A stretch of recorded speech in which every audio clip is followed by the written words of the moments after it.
Hey guys, how are you doing today?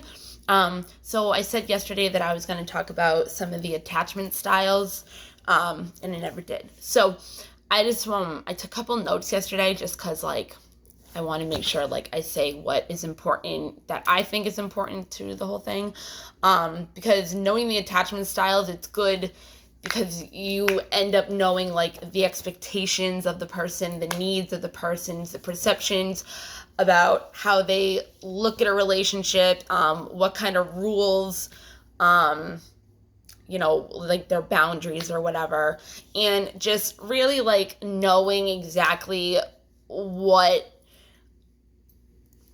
they're about can help you navigate through the steps that it takes to actually get to that blissful ending.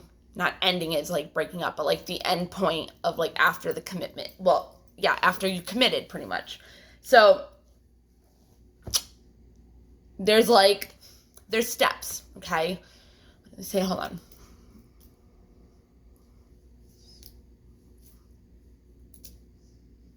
Yeah, so they are pretty much the honeymoon stage. Well, no, the dating stage, the honeymoon, vice versa. However, you end up dating or whatever, but the honeymoon and the dating is kind of whatever. And then you have the power struggle stage, and then you have the stability, and then you pretty much have the commitment. So, yeah, I did that, right? I did that right. Honeymoon, dating, power struggle, stability. Wait, I just knew what the other one was. Honeymoon, dating, power struggle, stability. Whatever, I'll just get to it when I do. I had 6 in my head. I don't even know what I said the first time. Anyways, okay. So, you just really want to know their patterns and how they've been conditioned, and, they're up. If you know them and they their upbringing, that helps a lot, because then you can understand their patterns even more. So I'm going to talk about the fearful avoidant, because I think that's my favorite one, because I relate to it very well. I'm going to kind of talk about them as a high level, because you can have traits of each one. So this one is just if it's pretty much all or the most of that attachment. Okay. So pretty much for a fearful avoidant, they can last from 0 to 6 months in the dating stage, or maybe even before it gets to a commitment. It doesn't really, they say 0 to 6 months. Oh, there we go. But I don't know. I think a fearful avoidant, okay, this is what they do. So in the dating stage, they have their great face on. They show their good side. They show that they're good communicators. They show their good their good qualities. They don't show the flaws. They have the mask on. And then pretty much a fearful avoidant, and this attachment style is the only style that does this, okay? So once you get from the honeymoon and it kind of has an opportunity for a commitment, that's when you will see the fearful attachment individual. You'll see the avoidant there. When it says fearful avoidant, that's what it means. That's when the avoidant comes out. And it's kind of what happened, because they were just this super ultra amazing person, and now I want to make a commitment, and now they're freaking out and withdrawing and whatever. So they end up, they have obvious traits of the avoidant right away. They, where is it? I just wanted to make sure. Okay. So shying away from it, withdrawing, wanting space, isolating, being afraid of the commitment, not trusting fully. They start getting their trauma, their wounds, their what's it called? Wow. wow, why can't I think of it? Like, hold on. Wow, they're triggers, okay? So those are when like those start coming up. And then subconsciously, like unsubtly, like they don't even know they're doing it, they'll start they'll start focusing on the problems of what could happen in the relationship, how bad could it go. They start self-sabotaging the whole thing and looking for a problem that could go wrong. They start hyper-focusing on the partner's flaws. They start hyper-focusing on, everything that could go wrong. And then they start, what's it called? Emotionally dysregulating and about feeling vulnerable and trusting, and they push away the person, and they just get scared, and they just blame you for things because they just are trying to like just make an excuse, but they don't really know. So like when it makes it look like they're trying to like fix something in the relationship, and they're actually like, okay, like this is a problem, like blah blah blah, it's actually them like literally like just subconsciously self-sabotaging the relationship, like not even like knowing that they are, but they're not, like that's just like their mechanisms as to like what they know, because they don't feel safe. So for order to feel safe, they kind of make the person distance, you know what I mean? So if you ever do get into I want to say this first. So that's like kind of like how the fearful avoidant starts off. Like it's like that they say the 0 to 6 month thing, like before like the commitment comes, but I don't know how true that is. I don't know how true that is. So, but pretty much like I want to add like the anxious avoidant or whatever, they can go on one date with you and they're going to want to be with you and want that commitment like right away because they're anxious and they want, they're scared about not being loved. So, you know what it's like to be anxious. So they're anxious about not being exclusive, not having a commitment, not, whatever. So after about 2 months, they say the anxious avoidant person will start getting very frustrated if you don't move along and give them, whatever. The dismissive avoidant, okay, dismissive avoidant is very analytical. They need to have enough information first in order to go forward. So pretty much like in the dating stage, that's like when they're there for the longest. Like, okay, so a dismissive avoidant, it can be like up to between 6 months to like a year and a half before you can get to the honeymoon stage with a dismissive avoidant, because they need to make sure, is this really going to work out? Is this person good for me? Like, what are the pros and cons? Like, they're just very analytical about everything. They need to know every little thing before they can make that decision. Also it depends on what's going on in their life at the time. It depends on how they were brought up. Their triggers, they just go through everything before they even make a move. But once they're in the honeymoon stage, then that goes quick. So it's weird. Every attachment is different though. But the fearful avoidant is the only one that will start to back away, like and withdraw. And then that's when all their things come out.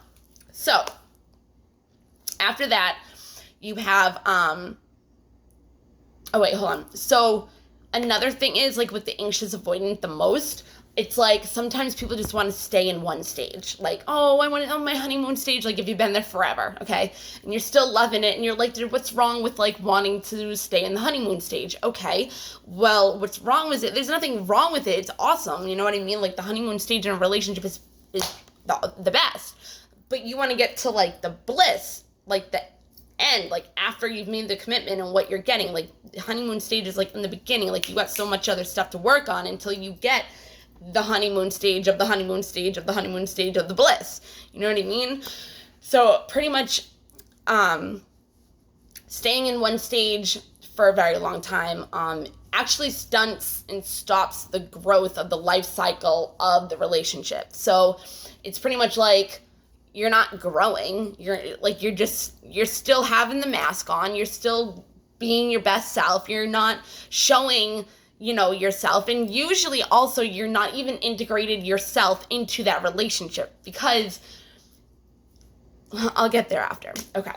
But you're not, when you're in a honeymoon stage, you're you're hyper focused on the person more than yourself. So yourself is not even in the relationship. You know what I mean? So it's like you're more focused on them, which it can cause imbalancing from receiving, giving, and receiving. So then, then it builds up and you explode and have resentment. And, even though you can't expect somebody to know your expectations if they don't know. You know what I mean? Like, you can't expect somebody to give you something in return if they don't even know, that you want something. But because you're also in a honeymoon phase, you don't want to say your needs. You're not going to put your vulnerability out there, and you're not going to be like, oh, well, they're not going to be met anyway, so it doesn't really matter. 11. Or they're not going to like me if I tell them that I need to do this. You know what I mean? So, in the honeymoon stage, you're not even at a point where, you're growing that life cycle of the relationship together and, really getting to know each other. So, then you move on to the power struggle stage. This is a very important stage. This is the make it or break it stage, okay? So the power struggle is when, you work on communication together. You learn each other's flaws and imperfections. You work through the triggers together. You learn each other's, let me see if there's just anything that I want to...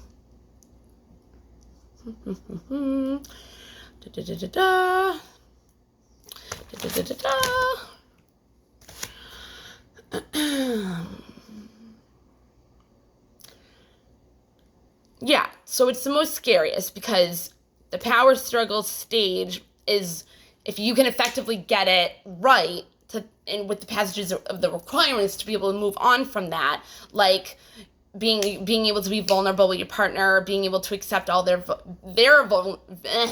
sorry. It's when you can feel safe enough for you to be vulnerable, for them to be vulnerable, for you to understand where they're coming from and why they're coming from that way, and what their needs are and what they need, you know what I mean? And understand and empathize with what they're trying to say and their perception and their side of things. And, you just learn each other and you find common ground where,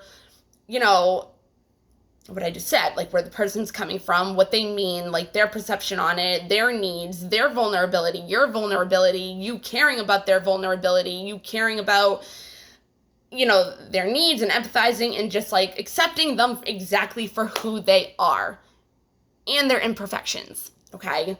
So then if you do all that, you can understand how to express yourself with the person and how to express your needs and do it respectfully and consistently and from an emotionally regulated space, rather than, ending up being emotionally whatever, not being able to do it. So you really want to take that time to get into each other's flaws, find each other's triggers, find each other, really discuss it and get into it and really get to know your person. Because if you don't get through this stage, the next stage is the stability stage, you know what I mean? So it doesn't matter how long this stage even takes, because if you really want to be with this person and you really care about this person and you really want to move forward with them, you won't care how long it takes in order for you to either feel comfortable to move on with them and be in a relationship with them and be in a committed relationship with them, or, what was I going to say? Or you want to get to know that person as much as you can before getting into that. And again, you want to feel safe as well, being able to express your own needs. Again, because if you're more focused on the other person's needs, your needs aren't getting met, and then it's just an imbalance of give and receive, and then it's just a big mess. So it's very hard to, be vulnerable with even your friends or your coworkers or anything and, say whatever. But if you can master like the emotionally regulated with your partner and with them knowing your flaws and you being able to be vulnerable and everything. Like, you can actually, if you can master that, you can like you're good with like any conversation that comes up. Like, you're good, like you're cool, calm, and collect. You know what I mean? Coming into the whole thing, you can master conflict, and just really, it's a good thing to master your emotionally regulated side, how to be able to communicate in a respectful way and an effective way, whatever. So let's go into stability. So the stability is when, you've already accepted the person for who they are, so it's not something that you can really, like, bitch about because you already, like, accepted them for it. You know what I mean by that? Like, you can't really go back and be like, oh, you do this, and they're going to be like, yeah, but you already knew that, and you already accepted that because we're already at this stage. You know what I mean? Like, something like that. Okay. So when you get to the stability stage, that's when you have to, like, strategize through... Well, you have to make sure that you have strategized through everything in the power struggle stage, so you're not, like, subconsciously still sabotaging yourself. But yeah, if you can master that, like, it will show up in your physical health, your physical life, your emotional and mental health, relationships outside of the romantic, and out of your friends, the workplace, because you won't be focusing on your trauma and you're in relationships on a daily basis. Like, you'll be able to be released of your trauma and not be thinking the whole time, talking to people like, oh my God, like this and that, like feeling unsafe and like feeling like you're going to get triggered and you can't be vulnerable. You know what I mean? So it's like, if you can get to a point where you can master that kind of communication, you're good. You will be able to have any kind of conversation confidently enough to lay it out on the line, like how whatever you need, whatever you want, you tell them, and you're not going to hide it. It's like, no, like, you are going to tell whoever it is what you need in order to be able to do whatever they're asking you to do or whatever, you know what I mean? So yeah, so the power struggle stage is the really important one. It's the make it or break it. That's when you pretty much are going to find out if you really want to be with this person or not, because that's when you find out the most of them. Did I say? I don't know if I said it. Okay. So the stability stage, you're just trying to find stability. Like, since you move into stability stage from the power struggle stage. Wow, whatever. And it's really, like, characterized by feeling the deeper acceptance and connection of one another and feeling safe. And just feeling like all the drama is, like, fading away, and you can, like, kind of like start over, but like they get healed. Like, the person, like, helps you heal. Like, relationships is not about romance. It's about growth. It's about if that person can help you grow in your life to be the best version of yourself with you at the same time. So it's like, people are like, oh, blah, blah, blah. Like, no, like, you can believe whatever you want, but, like, technically, like, we're here for a purpose. So it's like, when you meet somebody, you are going to want to be with them because they help you grow as a person and evolve, and you do the same for them. And so you step up, and you know what I mean? And you help each other do that. I mean, the last person that I was dealing with, like, he made me, well, he didn't make me, but he helped a lot to be how I am now. Like, when I met him, I was a fucking mess. I was wounded. I was beat. I was not in a really good place. And he wasn't either. But the thing is that even though we're not together, and even though we weren't at that time, like, we still built each other up during that time. We both pulled each other out of that rabbit hole. Like, we both pulled each other out of the black abyss. You know what I mean? Like, we built each other up. Like, and I might have gotten out of it sooner than he did, but it's also because I'm older. two, I've learned all this stuff before. I just never really applied it to anything. I'm not saying I'm better or anything than him. I think I just have more experience and I have more knowledge about this stuff because I'm older, like whatever. I mean, also I go to therapy. I've been in therapy for long. I don't think he's ever been in therapy. But yeah, so at a certain point, I got a lot of confidence from him. I really did, and it was in really fucked up ways, kind of. But if he didn't do those things, I would have never grown.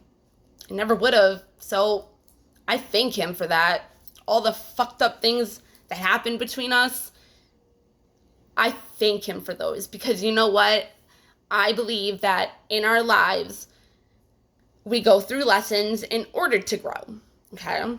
Everybody has their own karma. So if I'm dealing with you and you don't have unfinished, like, karma with somebody or something or a lesson that you need to learn, like, I'm going to be affected by your shit. So it's like, if you are wounded, you're going to project your shit onto me, and then I'm going to get wounded because since you were wounded, and it's like, once somebody does something to you, then you feel like it's okay to do it to another person. Do you know what I mean? So it's like, karma is going to come back, and whatever he made me feel, he's going to get it 10 times worse. But still, like, that's not my point, and I don't want him to go through that. I love him to death. But it's like, it's not about romance. I mean, yeah, make sure you have the romance and stuff, but it's about building each other up. So it's like, I got to this point where I can do these videos. I can teach my shit. I can, just have more confidence in myself. And if it wasn't for him, I wouldn't have been able to do that on my own. Like, I really wouldn't have. Like, he helped me so much. Like, so much. And he doesn't even know. Like, he doesn't even know how much he helped me and how much he's worth. But, yeah.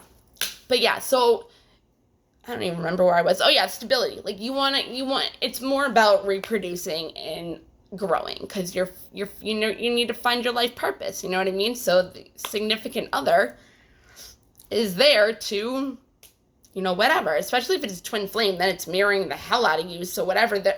We're not gonna go there. Okay. So stabilizing. You just wanna. You start to. At the point where you're stable with each other, where you subconsciously, because you've already went through the power struggle stage, you know them better. So if you know that your partner likes to go to bed early, and you guys are going to like one of your friends' parties and it starts at 6:00, you're going to automatically subconsciously know, like, okay, she is going to want to go home soon. So like, I'm going to already know in my head, like, we're leaving soon and stuff like that. Like, you're already going to know. Or like, say you go to a party and like your girlfriend or boyfriend's like at home. Like, it's like you want to make them feel reassured that they're safe and validate them and send them like a loving text message. Like, you know what I mean? While you're there, just so they're safe and they know. So it's like, that's like more of the stability. Is that all I want to do? Yeah. So that's more the stability. But when you get into the stability one, because you know them, it's like you get bored. Well, you can get bored. It doesn't mean you're gonna. But then you can get bored. The brain infatuates on the things that we do not have that we want. So our needs are not being met. So say you're fantasizing about another person. There's something about that person that you're fantasizing about because you're not getting your needs met of what that is that you want from them. You know what I mean? So like, maybe your girlfriend doesn't dress up for you anymore. You know what I mean? And like, you see this beautiful woman and you're like, wow, I really like that dress, da-da-da. And then you think to yourself, why doesn't she dress like that for me anymore? You know what I mean? So like, when you can figure out what it is that you're fantasizing or what you're obsessed with a person, a thing, something, whatever, that's how you know that your needs are not being met in that relationship. And from having that knowledge and having that lesson that you learned, you can bring whatever it is that you aren't getting, that you need, into your relationship and be able to connect on a deeper depth of love and just like recreate all of it again, because that person will like know, you know what I mean? So then we get to commitment. Dun dun dun. I'm just kidding. Okay, so this is what I wrote down. So the commitment part isn't about like marriage, kids, like moving, like career. You know what? Well, career, that's not really part of it. You know what I mean? It's like, it's more of like what's required to truly like assess the values and everything that you both like have, like line up together. So, you know, like, what do you both want for your future? What is your vision? What is your both of your visions' future? Do they match up? You know, do you want kids? Do you both want the same thing? How do you want your lifestyle to be? Do you want to live here? Do you want to live there? Where do you want your school system for your kids? Where do you want to travel? Be a nomad, a fucking gypsy, whatever. You just gotta make sure, even in the beginning, when you're going towards a commitment, try to already know these things, because once you get to the commitment stage and you're like, oh no, I don't want that, I don't want that, I don't want that, then it's like, what the fuck, what do you want me to do? And there could be like deal breakers, you know what I mean? And, you know, whatever. So, is that it? Is that all I have to really say? Yeah, it's pretty much just saying, like, after you have these conversations, after you go through all these stages, and once you've mastered all of them and you know that you can move to these stages, or you see that they are moving to these stages, you know, you just got to make sure, like, that's when your mask comes off. That's when the other person really, this is what I wanted to say, this is when the person really sees you for who you are and not just what they saw in the honeymoon stage. And that's why they say you don't want to stay in the honeymoon stage, because they don't know you. You still have the mask on. They don't know your flaws. They don't know, you know, your triggers. They don't know any of that. And that's when it's like your needs aren't getting met still. And it's just like, that's when a lot of people lose their sense of self. So it's like, you don't want to be in the honeymoon stage and stay there and stay in any phase for that long, because that growth isn't coming. So if it's not coming and you're hyper focused on a person and you're not integrated into the relationship, then it's like, it's not going to work anyways. And if you're stuck at a certain point, try to figure out what it is that you're stuck on, so you can go back to that phase and learn whatever lesson it was that you needed to learn in the first place in order to move on. So I know I pretty much like went through stages of whatever, but like from a fearful avoidant, pretty much for them, they'll be great, you know, the communication. And I'm not saying they're not. Like, I'm not saying they're not, you know what I mean? But like, they put on a good show in the beginning of who they are. What are the good qualities about them? They don't show any bad at all. And a lot of people don't when they're just meeting, you know what I mean? Especially narcissists. But like, I'm just saying, so then, you know, then as soon as a commitment offer comes up, that's when they start causing problems, because they're too scared. It's not because they don't like you. It's not because they don't love you. It's not that they don't want to be in a commitment with you. It's just because they're scared. They haven't had enough of their needs met from their caretakers or anybody, or ex-boyfriends, you know, all that stuff. So it's like they need to figure out, when you're with a fearful avoidant, I feel like there's more work to do than other ones, because they're running away like as soon as something serious comes up. But like, they want it. I mean, we're talking about the ones that want it, but they want it. It's not that they don't. It's just that they have so much shit that they haven't cleared up and healed, and so much wounds, like abandonment, like rejection, like I'm not good enough, like I'm not this or that, you know what I mean? So getting into a commitment and already feeling like that is very hard. It's very hard. So once you can, you know, heal those wounds, it will be easier to heal from that attachment and maybe not have any attachment whatsoever. But when you have that, it is very hard for the person that is dealing with the fearful avoidant to, you know, really make sense of it. And that's another reason why I'm making these videos, because if somebody comes across from it, somebody ever does. You know what I mean? It's kind of for me too. It's just fun for me. Yeah, but because, like, if people come across this and they notice, like, hey, my girlfriend or my boyfriend or whatever are like this, maybe that's why, they can understand and work with it. But if you have two fearful, avoidant people together, which I have done, if you can, I feel like if you're with another fearful avoidant and you're a fearful avoidant, I feel like if you guys can really make it work, and you get to that power struggle stage, you two are going to be the ones that pretty much heal each other from, if you really like each other. Like, say, like, you have abandonment problems. You know what I mean? Like, if you really start to know another person in that power struggle stage, you get comfortable. You know what I mean? You get to a point where you feel safe. So it's like that person is helping you with that wound by showing you they're not leaving. You know what I mean? But obviously for a fearful avoidant, I mean, I know it's really hard, but it's like, even myself, I'm a fearful avoidant. I have a lot of fearful avoidant in me. For me, I've ran away so many times, and it's like, I've done the whole self-sabotaging thing too, but the other person has too. You know what I mean? It's like, we both have, but what was I going to say? Hold on. Oh yeah, I remember now.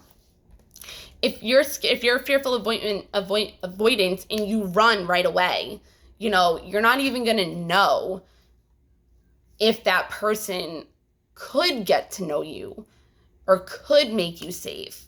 Or if you don't try as a fearful avoidant, you're never going to know. I mean, if you can get to a point of being a fearful avoidant where